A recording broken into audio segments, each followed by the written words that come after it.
coverage is the best defense in college football 26, but not all man coverage is created equal. You've probably played players and you wondered, why does their man coverage defense stick to my receivers like glue, but when I play man coverage, my defenders get burnt? Well, there's certain secrets to playing elite man coverage defense that most players don't know. So in today's video, I'm going to reveal the top 3 secrets to play elite man coverage defense so you can start locking down. Now, this year EA added an extremely powerful feature with the route commit, but most players don't understand the differences between using the route commit and shading. So I want to talk about the best times and situations to use the route commit versus shading, and also the best ways to utilize each one. Also, we will have some advanced tips on how to use both at the same time, and if you want more content like this, make sure you subscribe to the channel and drop me a like on the video. Now, there's a few main points you need to understand about shading in man coverage. To shade or bring up your shading menu, you hit triangle or Y. And once you do that, you can see on the right analog stick, you can shade up over the top, right to the outside, left to the inside, or down, which is underneath. You'll actually notice when you shade either inside or out. So let's say I shade my coverage to the outside by hitting triangle or Y and then right on the right analog stick, my DBs actually will slide to the outside of the receiver. This is changing the leverage and the technique.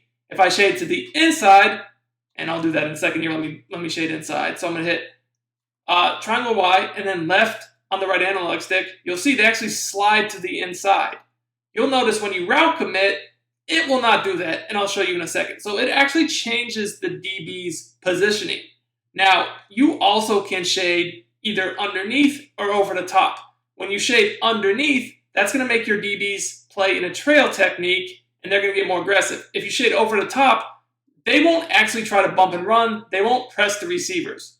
Now, in general, I will tell you that shading is not as powerful as the route commit. So like here, if I was to just shade my coverage, say, to the inside. So let me just press my coverage and shade my coverage to the inside. You will see that it's potentially possible that routes over the middle of the field can still get open on an inside shade. Like you see here, this receiver still won. So really, you don't want to just use shading by itself. You want to use shading in combination with the route commit. So if I'm getting beat by in-breaking routes, it actually would be better to just route commit. Now, I'll show you some good ways to use the route commit and shading at the same time, and I'm also going to show you some advanced ways to use each one. But we got to cover the basics first. So to route commit your whole defense, you're going to hit R1 or RB. You'll see the menu pops up. At this point, you hit either left or right on the left analog stick. So to route commit to the inside, we're going to hit to the left on the left stick, okay? You'll notice when we do this, the DBs don't actually move. We're just telling the AI basically to play the routes over the middle of the field. Now, I won't say it's impossible to still get beat over the middle. It's just much more unlikely. Like you see there, we catch the ball? I guess, but we were absolutely smothered. There was no separation like there was the play before. Now, we also can route commit to the outside. Let's say we're getting beat with corners, right? And we need to defend corners, step down, corner, speed outs, whatever. Simply hit R1 or RB and flick to the right on the left stick to route commit to the outside. This will tell your defense to play the routes that are breaking to the outside, whether it's, like I said, corners, speed outs, whatever. They're going to play those much tighter. As you guys can see, perfect coverage, but this is college football 26, and this is why defense is tough, because they can catch shit like that. But perfect coverage, right? We'll take that every time. Now, as I mentioned, it's actually effective to use both at the same time. So imagine we just got that aggressive catch on us, right? So we need to do even better. Well, this is when you want to combine shading with the route commit. So what I like to do, real quick guys, if you want to dominate college football 26 and win more games, sign up for my VIP membership on Sportsgamerz.com. You'll get access to all my premium content for the entire year, including all my offensive and defensive ebooks, weekly tip updates, and more. I'm running a limited time sale on my yearly membership where you get 7 months for free and 6 bonus ebooks. Over 99% of our members say that they win more games with our tips. Click the link in the description of this video and start winning more games now. So I like to play a cover to a man, and I first like to shade my coverage underneath by hitting triangle or Y and then down on the right stick. This is going to get them in that trail technique, which can result in more picks. Then I also like to shade to the outside, because remember, this is going to actually change my corner's positioning. Route committing won't, but if I shade to the outside, notice how the DBs, they align to the outside. Now if I route commit in addition to the shade down and the outside, not only will I get the trail technique with the outside positioning pre-snap, but the AI is going to tell them to commit to the outbreaking routes. Okay? So this is literally going to be, I mean, you can't get any better than this. And I want to do a stem down one with just a regular one. I'm just going to get this guy out of the way. So let's do a stem down corner that I hot routed. Okay, let's do this and get this guy out of the way. So 2 different depths of corners. And I want you guys to notice just how big of a, I mean, this is just a cage. No separation whatsoever on either one of those routes. Now, obviously, I know you're saying, well, you know, that's great and all, but, you know, what if somebody's running routes over the middle and to the sideline? That's when you need to know the difference between the global route commit and the individual, and the global shading versus the individual, okay? What I've been telling you at the beginning of this video is known as global because you're either route committing or shading your entire defense, right? But you also can individually route commit and individually shade. So let's get into a different formation that has some different routes. So let's go with the wide trips weak, and we're going to be able to just mix in a few different routes here. Okay, so let's say that somebody was running something like this, where maybe they were running a tight end corner, and say they were running like a slant over the middle. You know, something simple. But at the same time, you know, you can't just route commit one way or the other, or shade one way or the other, because, you know, there's in-breaking routes and out-breaking routes.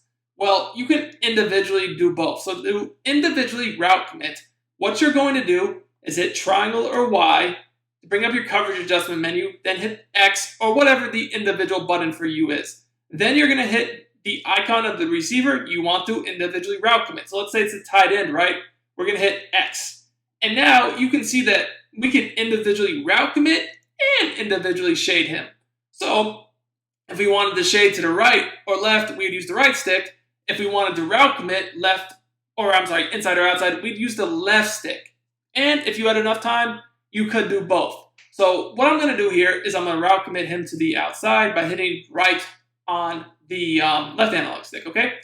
Now, once I do that, I can then individually shade or route commit more receivers, or I could globally shade or route commit the rest of my receivers, okay? So that's just completely up to you. You could go ahead and individually shade the other guy you wanted to the inside, and that would be good, right? But there's actually a better way to do it, which I'll show you in a second here. But you'll see, you know, that does good. That's really good coverage, and I mean, it's just not open.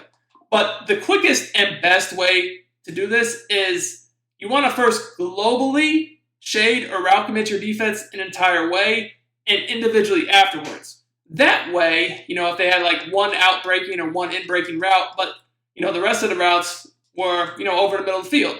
Let's say that they have like some slants and drags. You know what I mean? Or just a slant and a corner. Same thing we were doing before, right?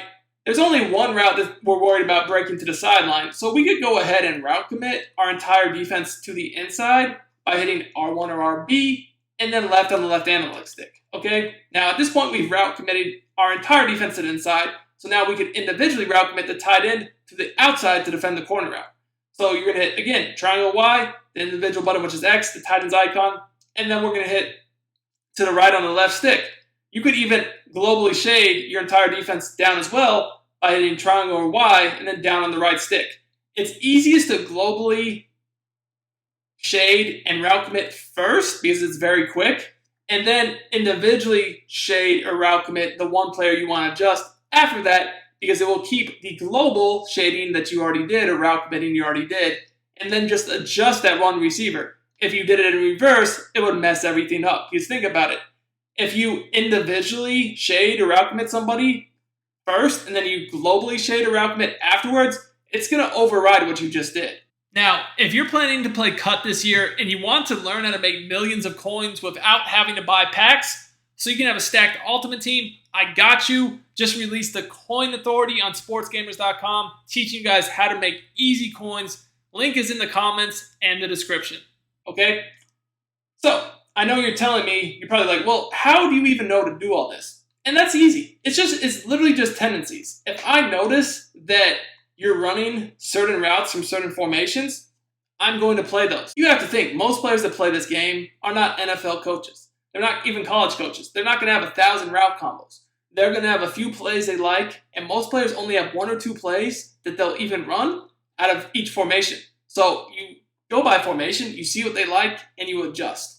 Now, this is going to be something you're going to have to get used to, all these commands, but I promise you, once you do, you will be much better, because now you're able to position and leverage your DBs, and in addition to that, route commit to get the AI to soup it up a little bit more, and you also now know the difference between individual and global and how to combine the two together.